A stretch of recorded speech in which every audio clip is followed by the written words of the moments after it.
Dragon fruit చేసాను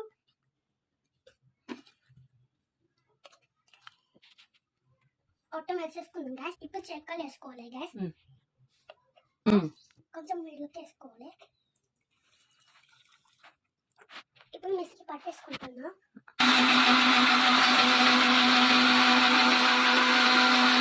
మిక్సీకి పట్టేసుకుంటున్నా. అది జ్యూస్ చేసేసుకోవాలి.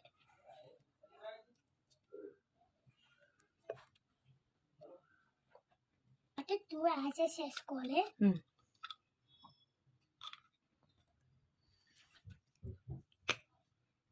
కప్పేసుకోవాలి. ఎంత బాగుంది అక్క. మీ బిడ్డకంటే కింద లింక్ చేసిన మీ బిడ్డపై ఆర్డర్ జ్యూస్ చేసుకొని. బాయ్. మేమైతే డ్రాగన్ ఫ్రూట్ చేసింది.